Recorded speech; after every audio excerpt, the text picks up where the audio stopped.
I am Benjamin, 28 years old, an average middle-class guy with carpentry skills whose life changed when I found a condemned house selling for just $900. My sister Amanda needed $3,000 for her wellness retreat at the same time. When I chose the house over funding her trip, my family erupted. My mother scoffed, then lived like junk, claiming I had shamed them all. Now, a year later, my transformed property has my family suddenly interested in what they once ridiculed.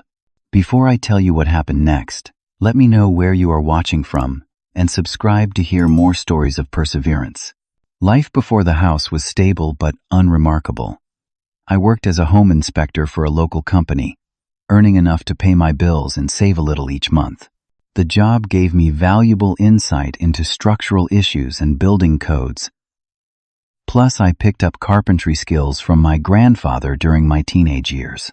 Nothing fancy, but I could handle basic repairs and renovations with confidence. My living situation was simple. A small one-bedroom apartment on the outskirts of town. Rent wasn't killing me, but I watched nearly $2,000 disappear from my bank account every month with nothing to show for it. Homeownership seemed like an impossible dream. The market in our area had gone crazy, with starter homes selling for at least $300,000. Even with my $15,000 in savings, I was nowhere near the 20% down payment most lenders required. Family dynamics in our house always centered around my younger sister Amanda. She was the golden child, 2 years younger than me, and perpetually searching for herself through various trendy programs. First, it was clean eating, then mindfulness meditation, then sound healing. My parents never questioned her pursuits, always finding money to support whatever new path to enlightenment she discovered. Amanda is sensitive, my mother would say. She needs these experiences to find her purpose. Meanwhile, I worked overtime and lived frugally to build my savings account. My parents viewed my practical approach to life as unimaginative but stable. They knew they could count on me, but they never bragged about my accomplishments the way they did about Amanda completing her 200-hour yoga certification or leading a vision board workshop at the local community center. The condemned property came into my life through pure chance. I was inspecting a house 3 doors down when the elderly owner of the dilapidated bungalow spotted me in my company polo shirt and waved me over. Mr. Jenkins had inherited the house from his brother, who had died 5 years earlier. The city had condemned it after multiple code violations, and Mr. Jenkins couldn't afford the necessary repairs. They keep fining me, and I just want to be rid of it, he explained, showing me the latest citation. The land alone is worth something, but nobody wants to deal with the headache. I asked if I could look around, and what I found amazed me. The house was a disaster on the surface. Burst pipes had caused water damage. Raccoons had taken up residence in the attic, and every surface needed replacing. But underneath all that chaos was a structurally sound 1,930 seconds bungalow with hardwood floors, solid foundation, and potential that leapt out at me. The layout was classic, with tall ceilings and large windows that would flood the space with natural light once cleaned. "How much are you asking?" I inquired, trying to sound casual, despite my racing heart. "The city says I owe $800 in fines. If you pay that and give me $100 for my trouble, it is yours. I just need to wash my hands of this whole mess." $900. Less than a single month of rent for my apartment. I could hardly believe it. My mind raced with possibilities. The location was ideal, just 3 miles from downtown in a neighborhood showing early signs of revitalization. I had enough savings to tackle the renovations if I was smart about it, and did most of the work myself. The same week I discovered the house, Amanda announced her latest self-discovery journey. A 7-day wellness retreat in Sedona, Arizona, that cost $3,000. She pitched it to the family during Sunday dinner, describing the desert meditation sessions and energy healing workshops with practiced enthusiasm. "It is exactly what I need right now," she insisted, looking directly at me. "The timing is perfect, since Benjamin said he might help me with something special for my birthday next month." I nearly choked on my mashed potatoes. I had casually mentioned getting her a nice gift, thinking maybe concert tickets or a spa day. Not $3,000 for a week in Arizona. "That sounds wonderful, honey," Mom said, already sold on the idea.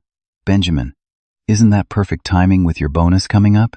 The assumption that I would hand over 20% of my entire savings without discussion felt presumptuous, but I simply nodded noncommittally. In truth, my mind was still filled with calculations about renovation costs and permit requirements for the bungalow. Later that evening, Dad pulled me aside while we were cleaning up. "Your sister really needs this retreat, son. She has been struggling lately with her purpose. Your mother and I would help more, but the new roof last month really stretched us thin." He patted my shoulder with absolute certainty that I would do the right thing. I drove home that night feeling conflicted but ultimately hopeful. Once I explained my vision for the house, surely they would understand this opportunity was too good to pass up.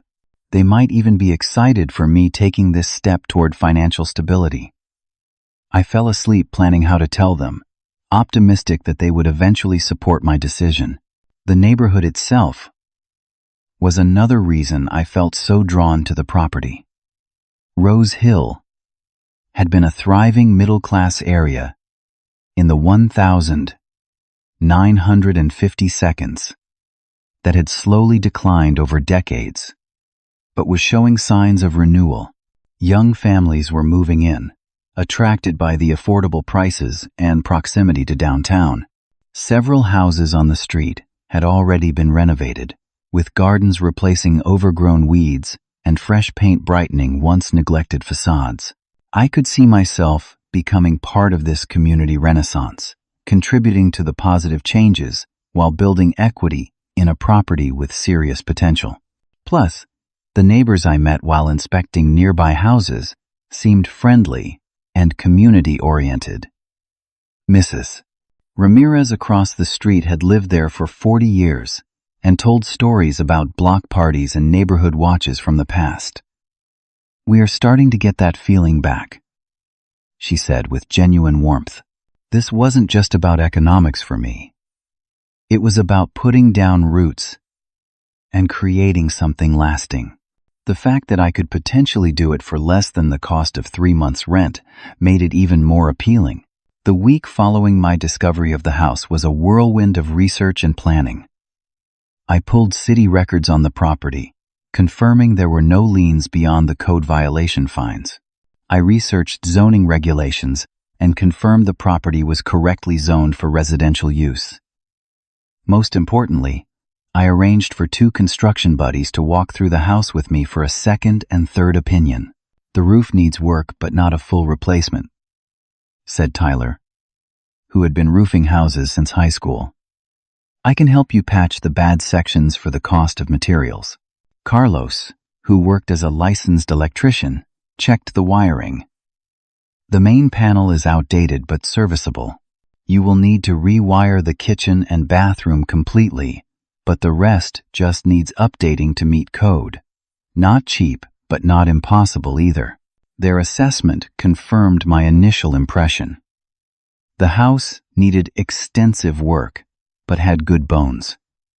With careful planning and my own labor, I could make it habitable within my budget constraints. I also visited the city building department to understand exactly what would be required to lift the condemnation order. The building inspector, a no-nonsense woman named Judith, laid out the process clearly. "Address these 5 major violations first," she said, highlighting items on the report. "Once those are fixed, we will re-inspect and give you a detailed list of remaining issues. Fix those, pass final inspection, and the condemnation is lifted. Armed with this information, I made a detailed budget. The numbers were tight but workable. I would need to live in my apartment during the initial phase of renovations until the house had functioning plumbing and electricity. After that, I could move in and continue working while living on site, saving rent money for additional improvements. With my plan solidified, I decided to buy the property and share the news with my family at our next Sunday dinner. I was nervous, but excited, anticipating their surprise and eventual support for my bold move. That Sunday, I arrived at my parents' suburban home with printouts of my plans and a timeline for renovations. The familiar smell of pot roast filled the house, and football played on the TV where Dad was half watching while scrolling through his phone. Amanda was setting the table, chatting about the upcoming retreat and the amazing people she would meet there. During dinner, when conversation lulled, I took a deep breath and shared my news. I bought a house this week. Forks paused midair as 3 pairs of eyes stared at me in confusion. You what? Mom asked, clearly thinking she had misheard. I bought a house. A fixer-upper in Rose Hill for $900. It needs work, but the structure is solid, and I have plans to renovate it room by room. I pulled out my phone to show them pictures. $900? Dad repeated incredulously. That cannot be right. It was condemned for code violations, but nothing that cannot be fixed with some hard work. The previous owner just wanted to be rid of it. Amanda was the first to make the connection. Wait, so you spent your money on a junk house instead of helping me with Sedona?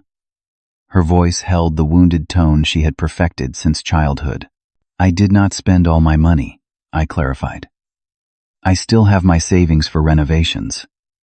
But yes, this opportunity came up, and I decided to take it. Mom put down her fork, appetite apparently gone. Let me get this straight.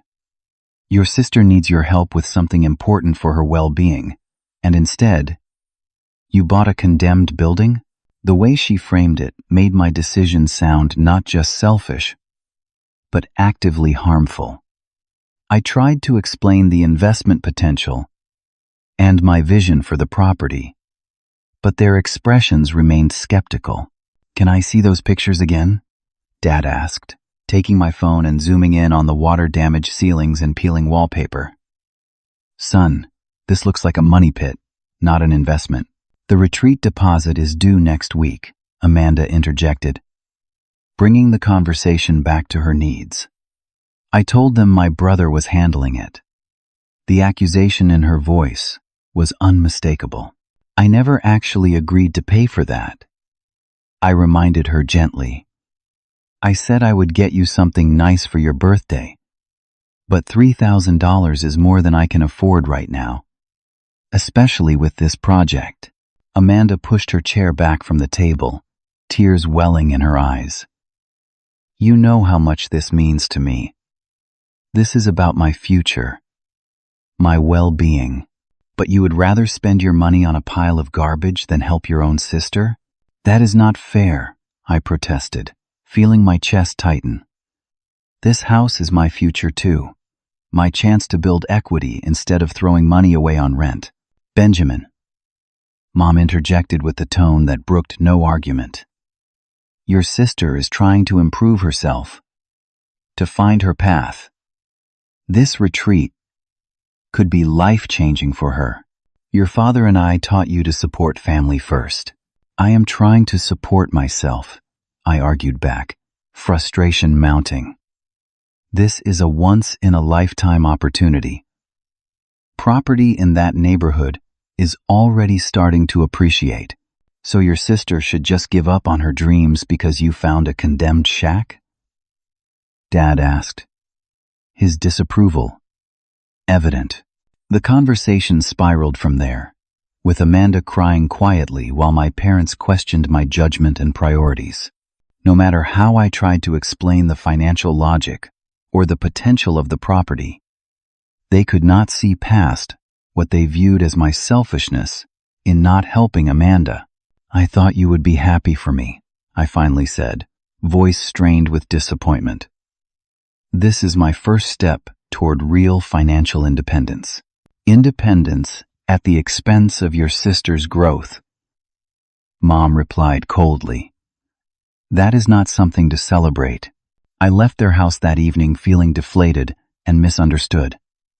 The excitement I had felt about my purchase was now tainted by doubt and guilt.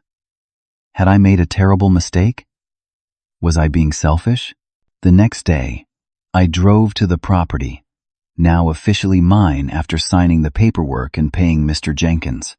Standing alone in what would eventually be the living room, I surveyed the enormity of the task ahead.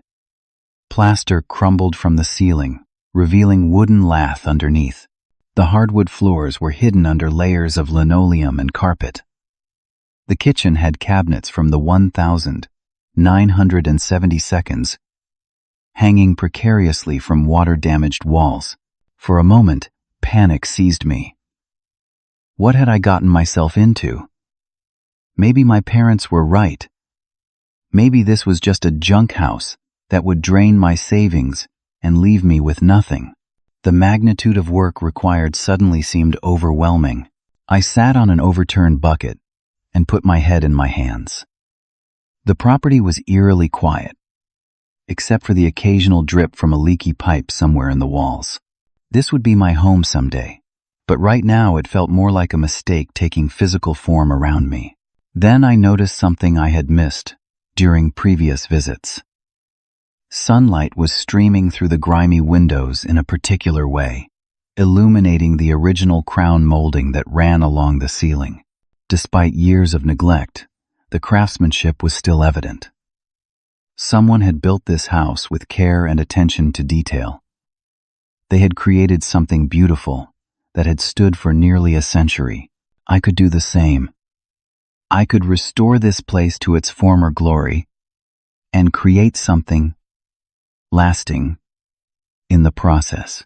With renewed determination, I stood up and began taking measurements for the materials I would need to start repairs on the roof. My family might not understand now, but I had to trust my own vision. This house had potential, and so did I. The following Sunday, I arrived at my parents' house with a binder full of renovation plans, material quotes, and a timeline for completing each phase of work. I had spent the week researching and creating a comprehensive plan that I hoped would demonstrate the seriousness of my commitment and the viability of the project. Maybe if they could see how well thought out my approach was, they would understand why this mattered to me. Mom opened the door with a tight smile that did not reach her eyes. The atmosphere in the house was noticeably tense. Dad barely looked up from his newspaper when I entered the living room, and Amanda was nowhere to be seen.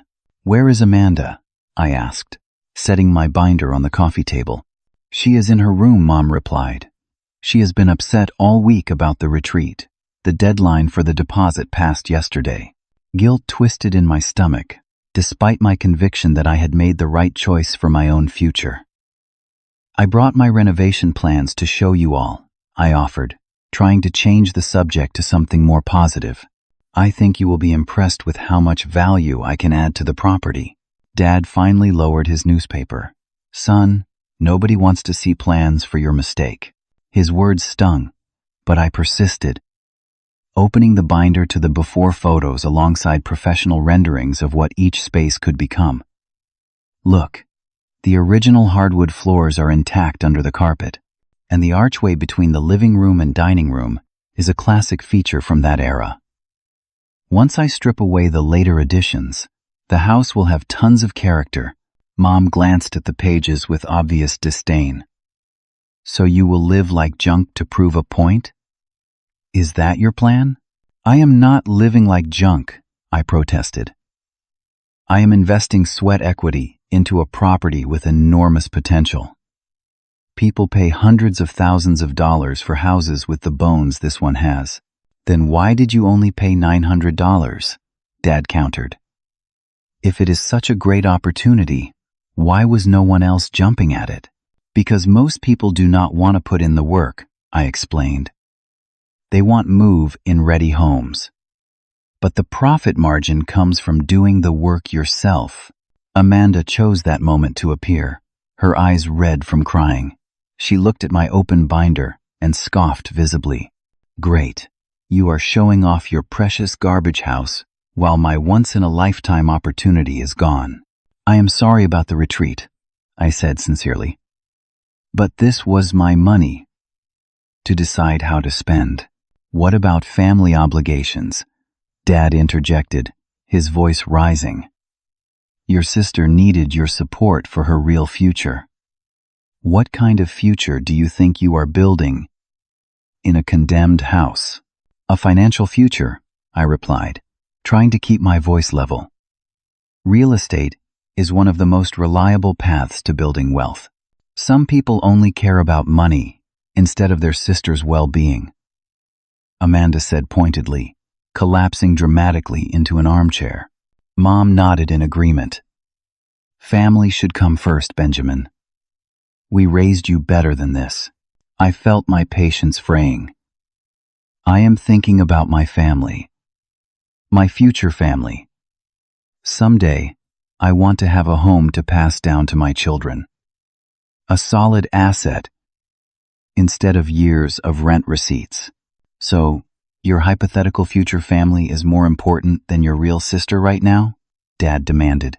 That is not what I meant, I began. But Mom cut me off.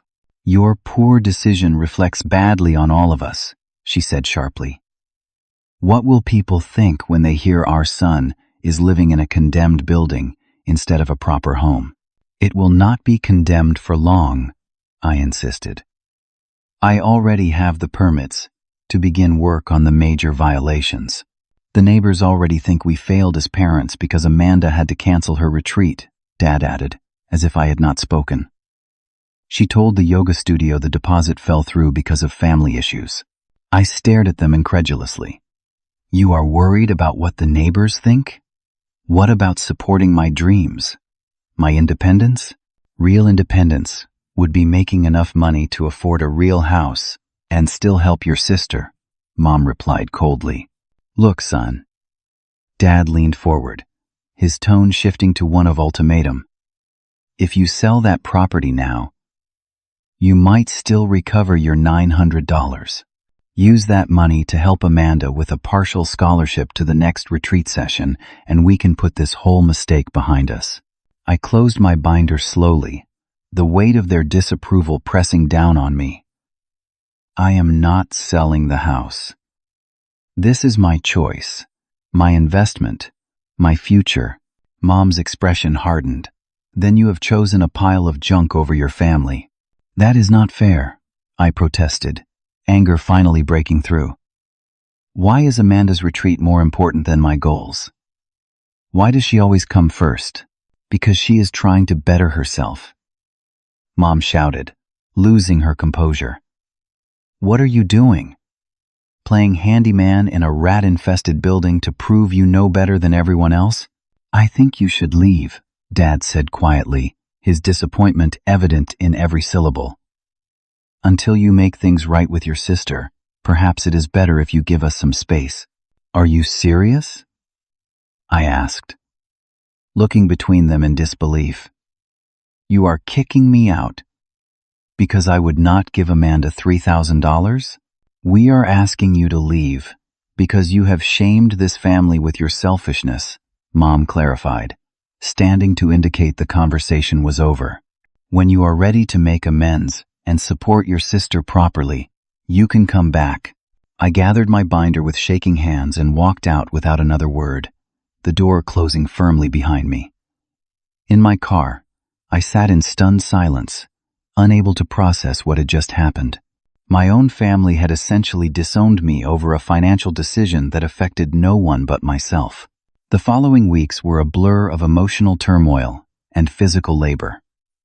I threw myself into the initial renovations. Starting with the roof repairs, Tyler had helped me plan. Working with my hands provided temporary distraction from the pain of my family's rejection, but the silence from them was deafening. No calls, no texts, just complete radio silence, as if I had ceased to exist in their world. The extended family quickly got the message. My aunt, who usually texted me photos of her garden every weekend, suddenly stopped. My cousins, with whom I had shared a group chat for years, went quiet. It was as if a memo had gone out declaring me persona non grata in the family ecosystem. I kept working, focusing on addressing the major code violations first. Each day brought new challenges. The plumbing was worse than initially assessed, requiring complete replacement of the main stack. The electrical panel needed upgrading to support modern appliances. Each unexpected expense ate into my dwindling savings, fueling late-night doubts about my decision.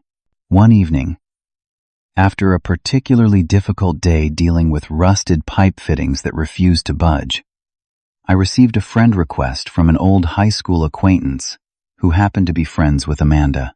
Curious, I accepted, only to discover my sister had been posting about me on her social media. Some people choose material things over supporting their family's growth.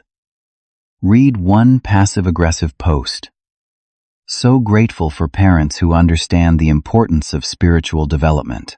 The comments section was filled with sympathetic responses, including several from extended family members. "So sorry your brother let you down," wrote my cousin Melissa. "Some people just do not understand what really matters in life." I closed the app, a fresh wave of hurt washing over me. Not only had my family rejected me, but they were actively turning others against me, painting me as the villain, in a story where I had simply made a choice about my own money. Sleep became elusive, as I lay on an air mattress in my half-renovated living room, the house still lacking proper heating or fully functional plumbing. Had I made a catastrophic error? Was this house worth losing my family over? The doubt crept in during those quiet hours of the night, almost convincing me to sell and make amends. But each morning, as sunlight streamed through newly cleaned windows, illuminating the progress I had made, my resolve would strengthen again. The original hardwood floors, now partially revealed, glowed with a warmth that no amount of neglect had managed to diminish. The bones of this house were solid, waiting for someone to recognize their worth. Just like me. As October gave way to November, the reality of the upcoming holiday season began to weigh heavily on my mind. Thanksgiving had always been a major event in our family, with relatives traveling from several states away to gather at my parents' home for a 3-day celebration. Would I be included this year? Or had my banishment extended to holiday gatherings as well? The answer came in the form of a terse text message from my mother, exactly 1 week before Thanksgiving. "We think it best if you make other plans this year. The family needs time to heal from your choices." I stared at the message for a long time, the words blurring as tears filled my eyes. Excluded from Thanksgiving, cut off from the entire extended family gathering, because I had dared to invest in myself instead of funding Amanda's latest self-discovery adventure. That same evening, while mindlessly scrolling through social media to distract myself, I saw something that knocked the wind out of me. Amanda had posted photos from Sedona, Arizona, with the caption, "Eternal gratitude for the unconditional support of my amazing parents who made this transformative retreat possible. Number, blessed number, spiritual journey, number desert healing." The retreat. She had gone anyway. My parents had found the money to send her despite claiming they could not afford to help. The very thing that had caused the rift between us had happened regardless of my contribution. The comments section was filled with supportive messages, including one from my mother. "Nothing makes us happier than investing in your journey of self-discovery. You deserve every opportunity to grow into your highest self." I threw my phone across the room, thankful it landed on a pile of drop cloths rather than the newly exposed hardwood floors. The hypocrisy was staggering. They could find $3,000 for Amanda's week in the desert but could not offer a single word of encouragement for my investment in long-term financial stability. In the partially renovated kitchen, I sat on a step stool surrounded by tools and building materials, the magnitude of my isolation crushing down on me. The house had no functioning heating system yet, just a space heater that barely took the edge off the November chill. Water ran only to the bathroom sink, meaning I still showered at the gym and washed dishes in the bathroom. Every surface was covered in construction dust despite my best efforts to contain it. For the first time since beginning the project, I seriously considered giving up. Maybe everyone else was right. Maybe this was just a foolish endeavor, born of stubbornness and naivety. What did I really know about renovation? About real estate investment? About anything? I opened my laptop and navigated to a real estate listing site, going so far as to begin the process of creating a listing for the property, partially renovated bungalow with great potential. I typed, then stopped, my finger hovering over the keyboard. Selling now would mean taking a loss on all the materials and work I had already invested. But more than that, it would mean admitting defeat, proving my family right. The thought made me physically ill. My phone rang, interrupting my spiral of self-doubt. It was my grandmother, my father's mother, who lived in Florida and rarely called, except on birthdays. I hesitated before answering, afraid she too would express disappointment or try to convince me to sell the house. Benjamin? Her familiar voice crackled through the speaker. Are you there, dear? Man? Hi, Grandma, I replied, trying to keep the emotion from my voice. How are you? Never mind me. How are you? Your father tells me you won't be joining us for Thanksgiving this year. So that was it. She was calling to express her disappointment, too. I braced myself for another lecture about family obligations and supporting Amanda. They asked me not to come, I clarified, not wanting her to think I had chosen to skip the gathering. A long pause followed. They told me you chose not to join us because you were too busy with your new house. The deliberate mischaracterization stung. That's not true. Mom specifically texted me to make other plans. They don't want me there because I bought a house instead of paying for Amanda's retreat. Another pause. I suspected as much. Your Aunt Mildred has been telling everyone you abandoned the family for a worthless shack and refused to help your poor sister when she needed you. The betrayal cut deep. Not only had they excluded me, but they were actively spreading a distorted version of events to extended family members. Grandma, that's not what happened. I found an incredible opportunity to buy a property with good bones at a fraction of its potential value. Yes, it needs work, but it's an investment in my future. Amanda wanted me to give her $3,000 for a wellness retreat in Sedona, which she ended up attending anyway because Mom and Dad paid for it. I know, dear. I saw the photos. Her voice held a note of disapproval. I had rarely heard directed at anyone in the family besides me. Benjamin, I didn't call to add to your burdens. I called because I think you should know that Amanda has been quite vocal about your junk house project to everyone who will listen. She showed Mildred's daughter some photos you shared early on and made quite a joke of it at the family barbecue last month. The revelation that my sister had been actively mocking my project to mutual friends and family members felt like a physical blow. I had known things were strained, but I hadn't realized the extent of the campaign against me. Thank you for telling me, I managed, unsure what else to say. Your grandfather would have been proud, she continued unexpectedly. He built our first home with his own hands, you know. Everyone thought he was crazy too, buying that unfinished property outside of town. But we raised your father there. And when we sold it to move to Florida, it paid for our retirement." Her voice softened. Sometimes family doesn't understand investment or delayed gratification. That doesn't mean you're wrong.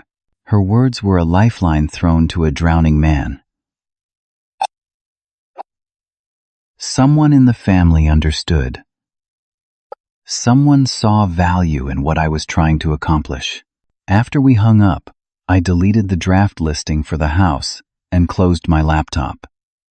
Tomorrow would be Thanksgiving, my first major holiday completely alone. The prospect loomed dark and empty before me. Thanksgiving Day dawned gray and cold.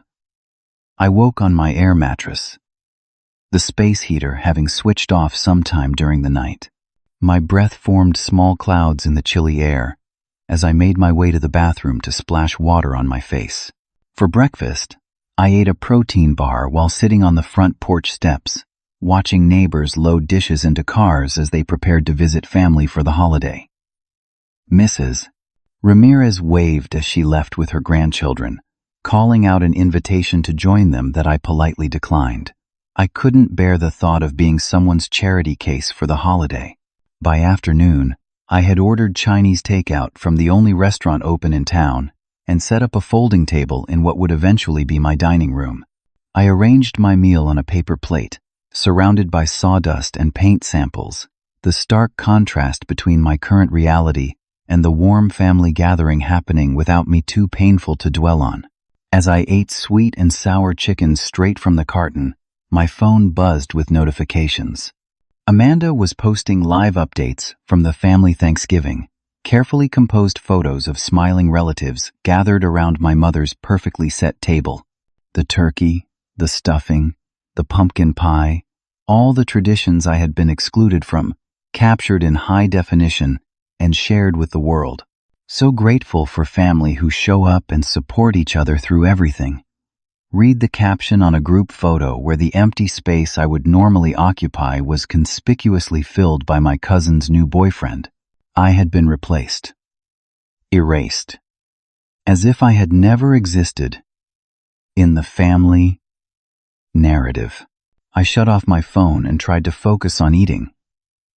But the food tasted like ash in my mouth. Tears blurred my vision as the full weight of my isolation crashed down on me. Here I sat, alone in a half-renovated house with no heat, no proper kitchen, no family, and dwindling savings. For what? Some abstract notion of investment potential? A stubborn refusal to admit I might have made a mistake? My body, already exhausted from weeks of physical labor and emotional stress, finally gave out. I crawled onto my air mattress, pulled my sleeping bag over my head, and surrendered to waves of grief that felt endless. Outside, the temperature dropped, and my inadequate space heater struggled to keep pace. I developed a cough that rattled in my chest, ignored it, and kept working through increasingly severe symptoms until 2 days after Thanksgiving, when I nearly collapsed while carrying supplies up from the basement. The urgent care doctor diagnosed bronchitis, exacerbated by dust exposure and poor living conditions. You need proper rest in a warm, clean environment, she advised, prescribing antibiotics and an inhaler. Is there somewhere else you can stay while recovering? I laughed hollowly. Where else would I go? The family that should have been my safety net had cut me loose. Friends had taken sides or drifted away, uncomfortable with the family drama. This half-finished house, inadequate as it was, represented everything I had left. Lying in my sleeping bag that night, feverish and struggling to breathe, I reached the absolute lowest point of my journey. Maybe everyone had been right. Maybe I had been foolish and selfish. Maybe I should call my parents, apologize for everything, sell the house at a loss, and try to reclaim my place in the family. The thought crystallized, tempting in its simplicity. Give up. Surrender. Admit defeat. I reached for my phone, pulled up my mother's contact information, and hovered my thumb over the call button. One phone call could potentially end this isolation, this struggle. One admission of fault could open the door to reconciliation, to warmth, to belonging again. But at what cost? My self-respect? My autonomy? My dream? I set the phone down without making the call. Rock bottom has a clarity to it. Lying there, physically ill and emotionally spent, I realized I had nothing left to lose. My family had already rejected me. My savings were already committed to this project. My old life was already gone. The only way was forward. Morning light filtered through the windows, casting long shadows across the dusty floor.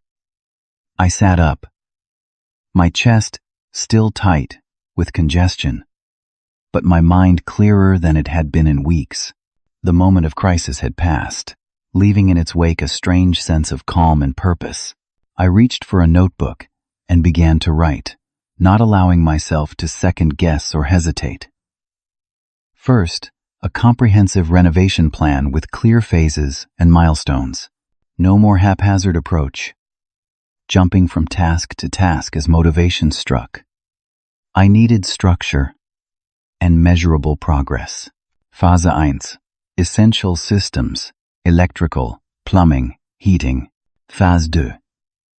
Structural repairs, roof, foundation, windows. Phase 3. Interior finishes, walls, floors, kitchen, bathroom. Phase 4.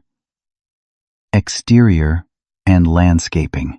For each phase, I created a detailed timeline and budget, allocating my remaining savings strategically. The plan was ambitious, but achievable if I was disciplined and creative. Next, I made a list of industry contacts from my years as a home inspector, suppliers who might offer discounts on materials, specialists who might trade services, former clients who had mentioned renovation experience. I had been too proud to ask for help, trying to prove I could do everything alone. That approach had nearly broken me. With my plan created, I began reaching out. Many calls went unreturned, but a few yielded unexpected support.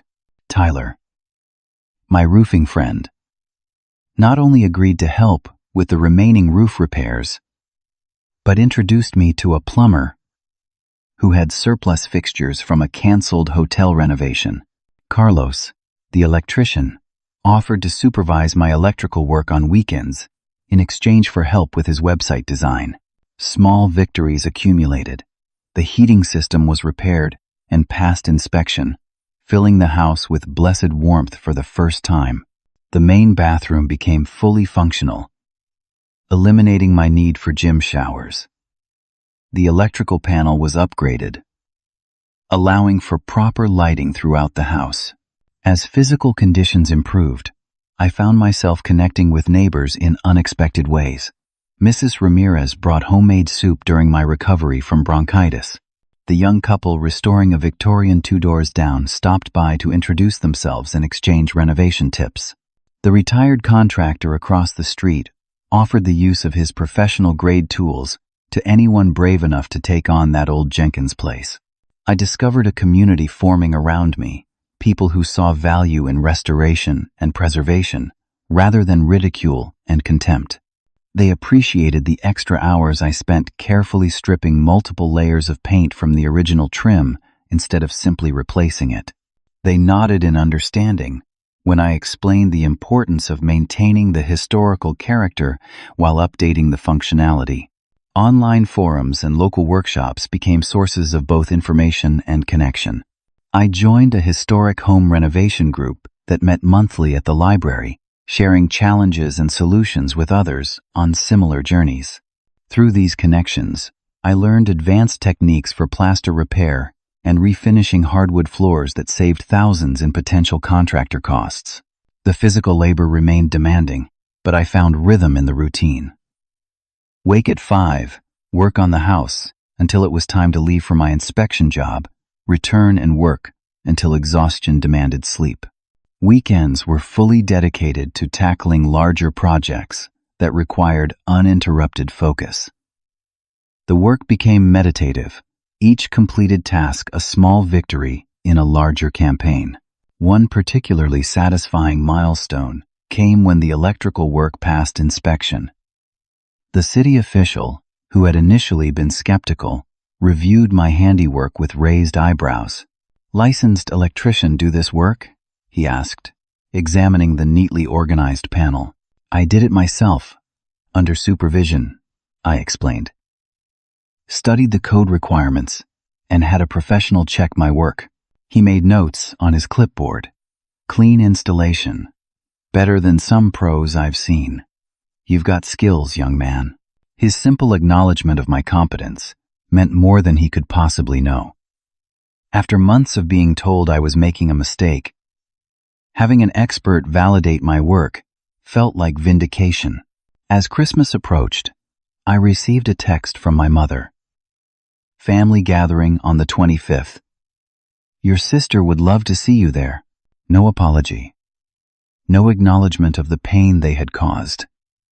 Just an expectation that I would slot back into the family tableau as if nothing had happened.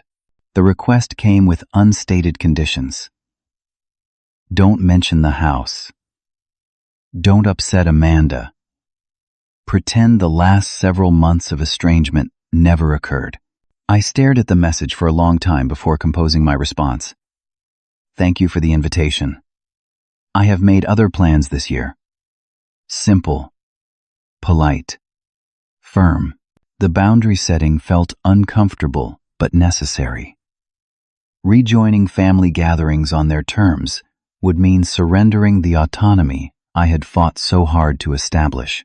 It would mean tacitly accepting their narrative that my choices had been wrong, selfish, shameful. My mother's reply came quickly. "Your sister will be disappointed. Family should be together at Christmas." The irony was not lost on me. Family should be together, unless one member makes financial decisions the others disapprove of. Then, exclusion is perfectly acceptable. Rather than engage further, I simply did not respond. Setting boundaries with family who had never respected them was unfamiliar territory, but I was learning that sometimes silence is the clearest statement. Instead of a traditional Christmas, I hosted a small gathering at my house for the new friends who had supported my renovation journey. The kitchen was still unfinished with temporary countertops and a salvage stove, but it functioned well enough to prepare a simple meal. We sat on folding chairs around a makeshift table, sharing stories and laughter in a space that was gradually becoming a home. Mrs. Ramirez brought her famous tamales. Tyler and his girlfriend contributed homemade bread. Carlos and his family arrived with traditional flan for dessert. The young couple from down the street brought board games and local craft beer. What the gathering lacked in blood relations, it made up for in genuine warmth and acceptance. A toast, announced the retired contractor, raising his glass. To Benjamin, who saw potential where others saw only problems. This neighborhood is better for your vision and persistence. Tears pricked my eyes as glasses were raised around the table. These people had no obligation to support me, yet they had chosen to do so freely. They had witnessed my struggles without judgment and celebrated my progress with sincere enthusiasm. As January arrived, the exterior improvements became noticeable enough to draw attention from passers-by. The sagging porch had been rebuilt, the crumbling steps replaced, and the first coat of paint applied to the previously peeling facade.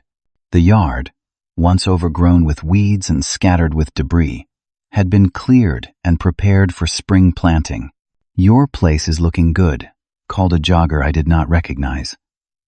Nice to see someone investing in these old homes instead of tearing them down. Such casual compliments from strangers became increasingly common.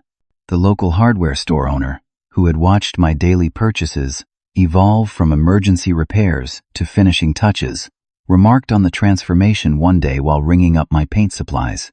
"When you first started coming in, I figured you would give up after a month," he admitted with a chuckle. Seen it happen plenty of times. Folks underestimate these old houses. But you proved me wrong. Property values on your block are already trending up, according to my realtor friend. His comment highlighted something I had been too busy to fully appreciate. I was not just restoring a house. I was participating in the revitalization of an entire neighborhood. My individual choice was having ripple effects beyond my property lines, encouraging others to invest in preservation rather than demolition. This broader perspective helped me see my conflict with my family differently. Their focus had always been inward, concerned with appearances and immediate gratification. Amanda's retreat offered instant status in their social circle, a talking point at dinner parties about their daughter's spiritual journey. My renovation project offered no such immediate social currency. Its value was in patient investment, in creating something lasting rather than consuming something fleeting. I was no longer the person who needed their approval or validation. The separation had been painful but necessary for my growth. Like the house itself, I had stripped away layers of outdated patterns to reveal something more authentic and durable underneath. 6 months after purchasing the property, the transformation was nothing short of remarkable. What had once been a condemned eyesore was now unrecognizable in the best possible way. Each space told a story of careful restoration and thoughtful updating that respected the home's history while making it functional for modern living. The living room, once dark and damaged, now showcased restored original hardwood floors that gleamed in the sunlight streaming through new energy-efficient windows. I had painstakingly repaired the ornate plaster ceiling medallion, a feature that would have cost thousands to replicate today. The fireplace, previously bricked over, had been reopened and fitted with a gas insert that provided both ambiance and supplemental heat on cold evenings. The kitchen represented the most dramatic transformation. Gone were the rotting cabinets and damaged countertops, replaced with custom open shelving built from reclaimed wood and concrete countertops. I had learned to pour myself through online tutorials. The vintage-inspired farmhouse sink and classic subway tile backsplash gave the space a timeless quality that complemented the home's era. Modern appliances, including a gas range I had found at a restaurant supply auction, provided contemporary convenience without looking out of place. The main bathroom, once a health hazard of mold and rot, now featured a restored clawfoot tub I had refinished by hand, saving thousands over replacement cost. Classic hexagon floor tiles and subway wall tiles created a spa-like atmosphere that belied the budget constraints. The vanity, constructed from a vintage dresser topped with a vessel sink, added unique character while providing necessary storage. The master bedroom, previously divided into awkward smaller rooms by a previous owner, had been restored to its original proportions.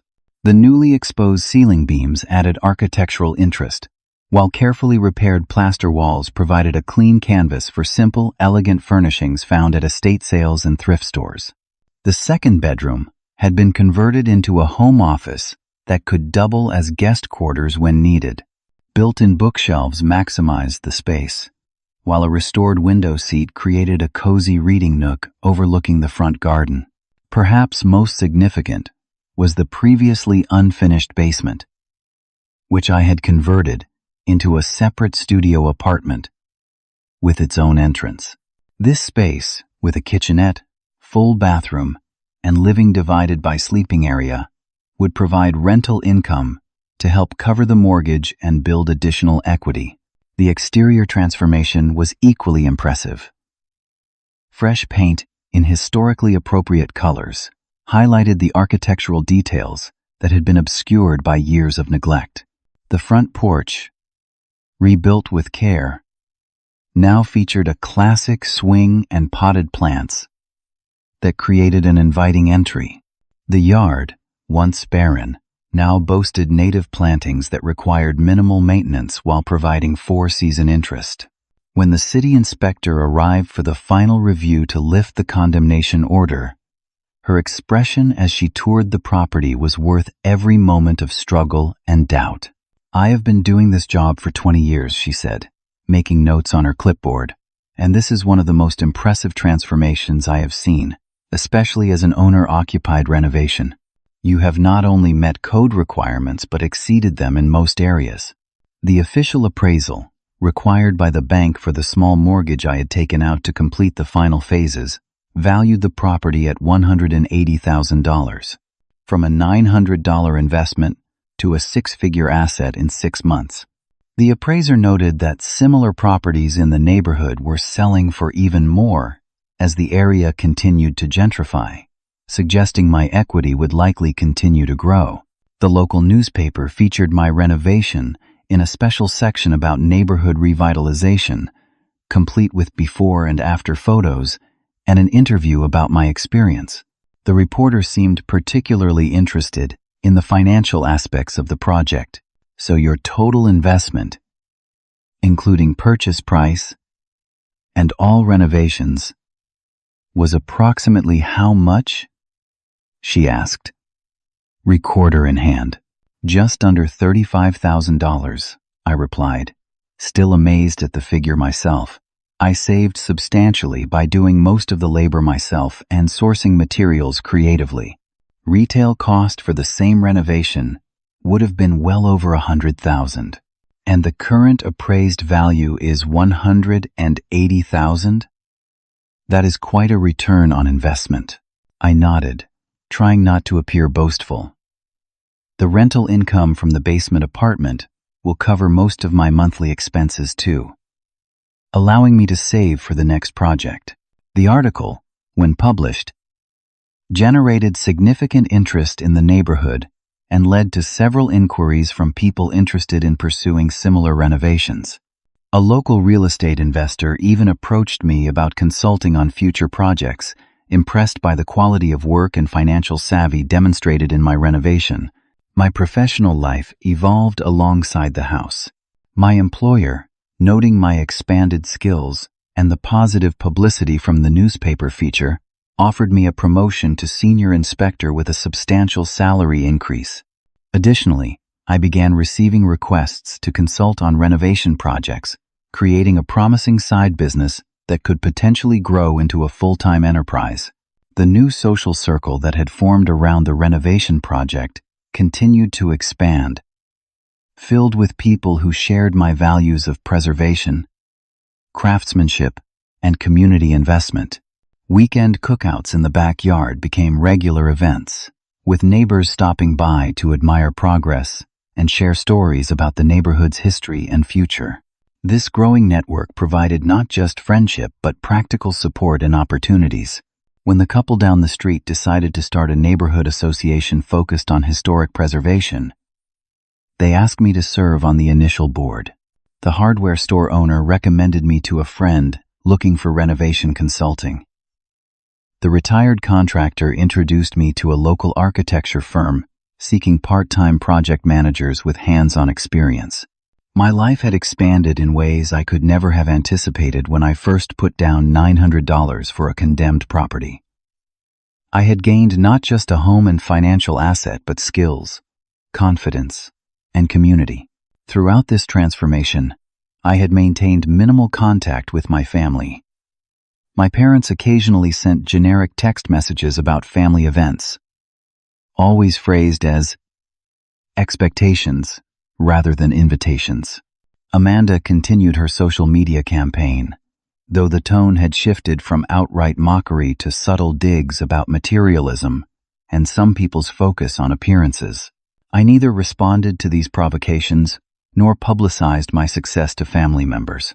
The newspaper article and subsequent attention had made information about my project easily accessible to anyone interested, but I refused to seek validation from those who had rejected me at my most vulnerable.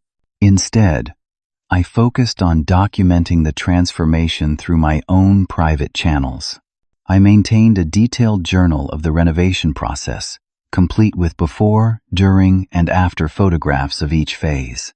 This record served both practical purposes, helping me track expenses and solutions for future reference, and emotional ones, providing tangible evidence of how far I had come. One evening, while updating this journal with photos of the completed kitchen, I noticed an unusual pattern in my social media notifications. Amanda had viewed my stories multiple times in the past week, something she had never done during our estrangement. Her name appeared repeatedly in the viewer list for photos I had shared of the finished spaces. Curiosity, rather than malice, prompted me to check her profile, where I found recent posts with a notably different tone than her previous spiritual journey content. Looking at investment properties this weekend, time to build real wealth. Read one caption, accompanied by photos of houses that looked suspiciously similar in style to mine. The irony might have been amusing if it were not so predictable. The same person who had ridiculed my junk house project was now attempting to replicate my success without acknowledging the source of her inspiration.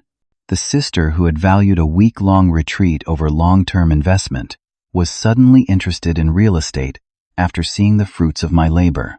I closed the app without commenting, feeling neither anger nor satisfaction at this development. Her approval or imitation meant nothing compared to the genuine respect I had earned from professionals in the field and neighbors who had witnessed the daily reality of the renovation. The basement apartment was quickly rented to a graduate student who appreciated both the central location and the craftsmanship evident in the space. Her rent covered most of my monthly expenses, allowing me to build my savings again, while enjoying the comfort of a home that truly reflected my values and vision. As spring arrived, bringing new growth to the carefully planned landscaping, I found myself sitting on the front porch swing one evening, watching neighbors walk dogs and children ride bikes along the street. Mrs. Ramirez waved from her garden across the way. The young couple renovating the Victorian called out an invitation to their housewarming party the following weekend. I belonged here. In this community I had helped to strengthen through my investment and labor. The house had become more than shelter or financial asset. It was a physical manifestation of my values, my perseverance, and my vision for the future. No family approval or external validation could match the satisfaction of creating something lasting and meaningful with my own hands. The text message from my mother arrived on an ordinary Tuesday morning in April, nearly 10 months since our last meaningful conversation. Thinking of you. How have you been? Its casual tone belied the weight of silence that had preceded it. No acknowledgement of the rift, the hurt, the months of estrangement. Just a bland pleasantry, as if we had spoken last week. I stared at the message for a long time before setting my phone aside without responding. Whatever had prompted this sudden interest, I was no longer the person who would drop everything to meet family expectations. My life had taken shape around new priorities and relationships that valued reciprocity and genuine support. 3 days later, my doorbell rang as I was finishing breakfast before heading to work. Through the newly installed stained glass panels flanking the front door, I could make out 3 figures standing on my porch. With a sense of inevitability, I opened the door to find my parents and Amanda standing there, looking simultaneously uncomfortable and expectant. "Benjamin," my mother said, her practiced smile not quite reaching her eyes. "We were in the neighborhood and thought we would stop by to see how you are doing." In the neighborhood. As if their suburb was not a 30-minute drive from Rose Hill. As if this visit was a casual coincidence rather than a deliberate choice. This is quite a surprise, I said, neither inviting them in nor closing the door. I have to leave for work soon. They stood awkwardly for a moment before my father spoke. We saw the article in the paper about the house. It looks different than when you started. The understatement would have been comical under other circumstances. Different. As if I had changed the curtains instead of transforming a condemned building into one of the most charming homes on the block. May we come in? Amanda asked, peering past me with poorly disguised curiosity. Just for a minute? Basic courtesy warred with self-preservation. These people had cast me out, spread falsehoods about me to extended family, and offered no apology. Yet here they stood, expecting to be welcomed into the very home they had ridiculed and dismissed. Briefly, I finally said, stepping aside, I really do need to leave soon. They entered with the hesitant steps of tourists in a museum, eyes wide as they took in the transformation. Gone were the peeling wallpaper, water-damaged ceilings, and general disrepair. In their place stood gleaming hardwood floors, carefully restored architectural details, and thoughtfully curated furnishings that highlighted the home's character while providing modern comfort. This is, wow, Amanda breathed, turning in a slow circle in the living room. It is completely different. My mother ran her hand along the restored oak banister of the staircase. Most of it, I confirmed. I had help with some specialized work like the electrical panel upgrade. But yes, I did the majority myself. My father, ever practical, had moved to examine the kitchen. These countertops, they are concrete? Yes. I poured and polished them myself. Saved about $4,000 over granite or quartz. Their expressions shifted from surprise to something more calculating as they continued to explore the main floor. The quality of the workmanship was undeniable. The value created was substantial. Their perception was visibly adjusting with each new discovery. Benjamin, this is really impressive, my mother finally said. You have quite a talent for this. The paper said the property has quadrupled in value. The appraisal came in at $180,000, I replied evenly. And comparable properties in the neighborhood are selling for more now. Amanda, who had been unusually quiet, suddenly brightened. This would be perfect for my new yoga videos. The light in here is amazing, and that exposed brick wall would be such a great backdrop. I have been looking for a studio space that feels authentic and warm. Of course. It always came back to what I could provide for Amanda. I am starting a wellness channel, she continued, already framing shots with her hands as if I had agreed. These kinds of authentic spaces are exactly what my audience connects with. We could shoot here on weekends when you are not home. My father nodded enthusiastically. And with property values in this area increasing, we should talk about your next investment. I have some capital we could pool. Form a proper family business. I always said real estate was where the smart money goes. The audacity was breathtaking. No apology. No acknowledgement of past wrongs. Just immediate plans to benefit from what I had created through months of grueling work and emotional isolation. The very project they had dismissed as foolish and selfish was now suddenly worthy of their interest and investment. Benjamin has always had an eye for potential, my mother added, as if she had been supportive from the beginning. This would be perfect for family gatherings too. So much more character than our place in the suburbs. We could host Thanksgiving here this year. They continued making plans for my home, my achievement, as if it were a communal resource rather than the physical manifestation of my independence from their expectations. Amanda was already discussing which room would work best for her filming. My father was calculating potential returns on future investments. My mother was mentally rearranging furniture for family events. I stood silently, observing this performance with a strange detachment.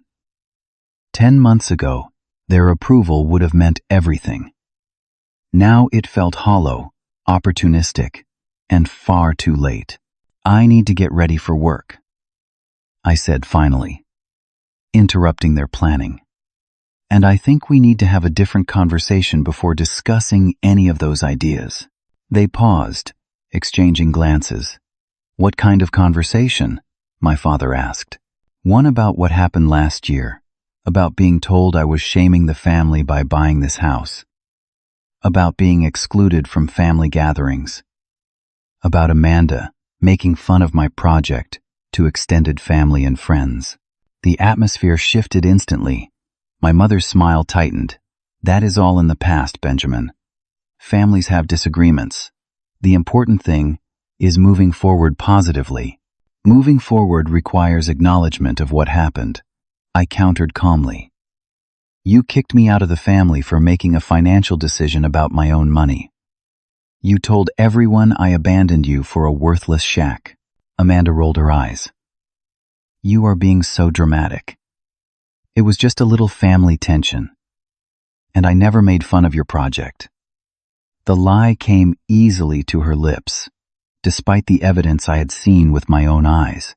This is exactly why we need to have a real conversation before planning joint ventures or family gatherings, I said.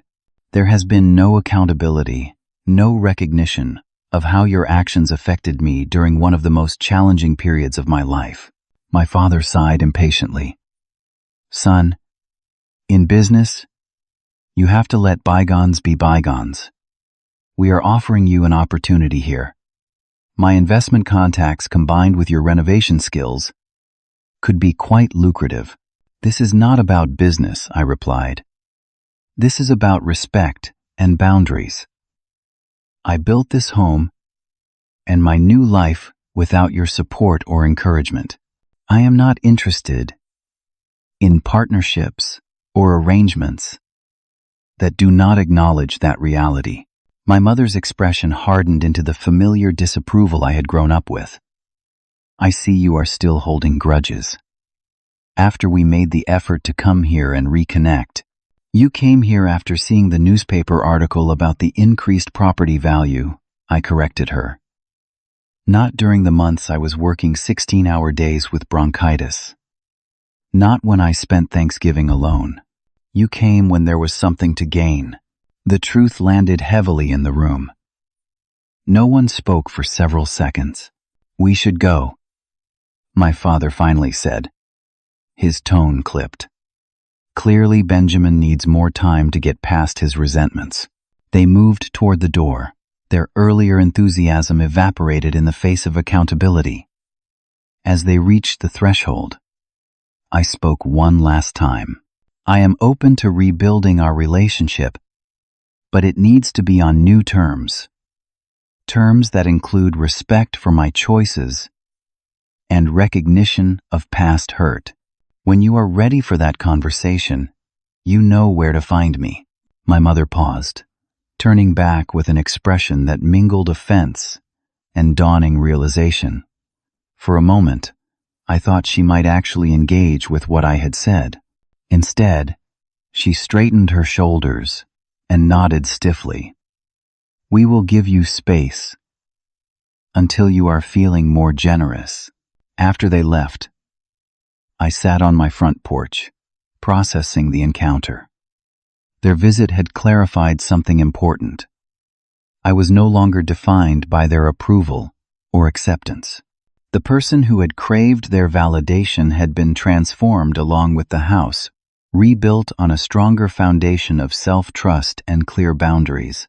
The reconciliation process, if it happened at all, would be gradual and on my terms. I would require acknowledgement of the pain they had caused, not because I sought an apology, but because true relationships cannot be built on unaddressed harm and power imbalances. Over the following months, tentative steps toward reconnection occurred. My mother began sending texts that were less demanding and more genuinely inquisitive. My father emailed occasionally about neutral topics like baseball scores and weather. Amanda maintained her distance, perhaps recognizing that her particular brand of manipulation would no longer be effective. I responded politely, but maintained clear boundaries, neither rushing to forgive nor holding on to bitterness. The space between estrangement and full reconciliation became a healthy distance from which to rebuild on more equal footing. The greatest lesson in this journey had nothing to do with renovation techniques or real estate investment. Though those skills had certainly changed my financial trajectory, the true transformation was internal. Learning to trust my own vision, even when those closest to me could not see it. Creating something with your own hands builds more than just a physical structure. It builds confidence in your judgment, resilience in the face of obstacles, and a deep understanding of your own capabilities. Every nail driven, every wall repaired, every problem solved reinforced my ability to shape my own reality rather than accepting the limitations others placed upon me. The value of healthy boundaries became increasingly clear, not just with family but in all relationships. People who had dismissed my dream were not entitled to share in its fulfillment. Those who had supported me during the difficult process earned a place in my success through their genuine encouragement and practical help. Perhaps most surprisingly, I discovered that rejection sometimes leads to the greatest personal growth. Being cut off from my family's approval forced me to find validation from within and to build connections based on shared values rather than obligation. The pain of exclusion pushed me to create a community where I truly belonged rather than contorting myself to fit where I did not. Home ownership, I realized, was never really about the building itself. It was about building the life you want, creating a space that reflects your values and priorities without apology or compromise. My home became a physical manifestation of my independence, a daily reminder that I had trusted myself when no one else would. As I continue this journey, I carry forward a new understanding of myself as a creator rather than a family pleaser. The satisfaction of proving doubters wrong has given way to something more meaningful: the joy of living authentically, guided by my own vision rather than others' expectations. The house stands as testament to this transformation, its renewed beauty visible to all who pass by. But the more important renewal remains invisible, embedded in the confidence with which I now move through the world, secure in the knowledge that I can build something valuable from what others discard as worthless. Have you ever stood your ground on a decision that everyone else thought was wrong? How did it turn out? Let me know in the comments below. And if this story resonated with you, please hit that like button and subscribe to hear more stories about finding your own path despite the doubters. Thank you for listening to my journey from rejection to rebuilding.